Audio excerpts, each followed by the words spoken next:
Bismillahirrahmanirrahim. Assalamualaikum warahmatullahi wabarakatuh.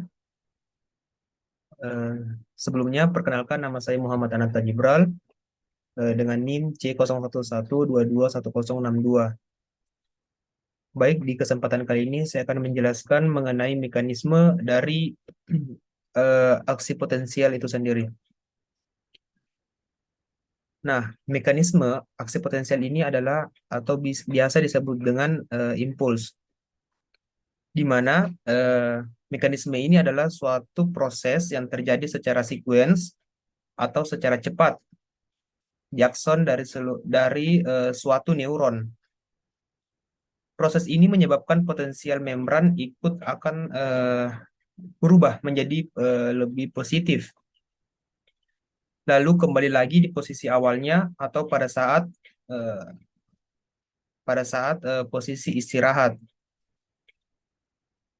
Potensial aksi ini sesungguhnya terjadi di seluruh membran sel. Hal ini yang didasarkan adanya perbedaan konsentrasi ion natrium atau Na+ dan kalium atau K+ antara intraseluler dan ekstraseluler. Nah, di potensial aksi ini memiliki yang namanya threshold atau ambang batas. Potensial aksi ini juga hanya terdapat atau hanya terjadi akan terjadi ketika depolarisasi eh, pada potensial berjenjang ini mencapai level-level tertentu. Inilah yang disebut threshold. Nah, untuk mekanismenya potensial aksi bisa dilihat di gambar. Ada beberapa tahap. Jadi tahap pertama itu di sini ada kalau saya tahap pertama itu adalah tahap istirahat atau resting potential. Nah, di tahap ini, tahap istirahat itu terjadi ketika neuron dalam posisi istirahat. Bagian dalam membran itu lebih negatif atau dari atau sebesar minus 70 milivolt. Dia di daerah sini. Kemudian tahap kedua itu namanya tahap depolarisasi, di mana ketika neuron menerima stimulus, muatan dalam sel tersebut itu berubah menjadi nol. Apabila muatan tersebut melewati threshold atau ambang batas, yaitu sebesar minus 50 milivolt, itu membran akan terdepolarisasi.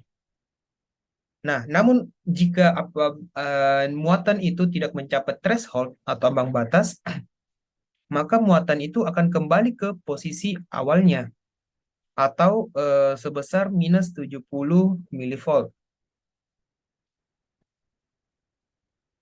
Nah, kenaikan tegangan membran tersebut akan menyebabkan eh, apa? Terbukanya kanal atau saluran natrium Na+ itu adanya gradien konsentrasi Na akan memasuk ke dalam sel sehingga menyebabkan muatan di dalam sel ini akan menjadi lebih positif hingga mencapai 40 milivolt di area sini. Nah, untuk tahap ketiga itu namanya tahap repolarisasi. Kalau saya tahap repolarisasi ini di mana ketika muatan mencapai puncak atau sebesar 40 milivolt. Sehingga kanal atau saluran dari natrium ini akan tertutup yang di sini tertutup sehingga yang menyebabkan kanal untuk saluran kalium itu bakal bakal terbuka ini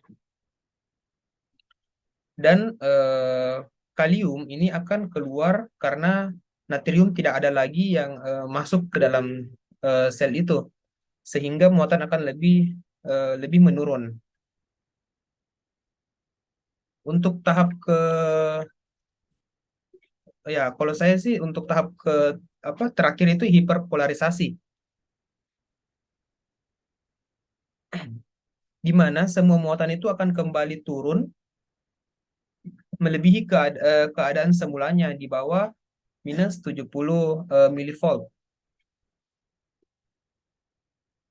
Kemudian natrium Na+ dan kalium K+ ini akan kembali menstabilkan neuron neuron dan akan mengembalikan dalam keadaan semula atau dalam keadaan istirahat. Mungkin itu saja yang bisa dapat saya sampaikan. Kurang dan lebihnya mohon dimaafkan. Assalamualaikum warahmatullahi wabarakatuh.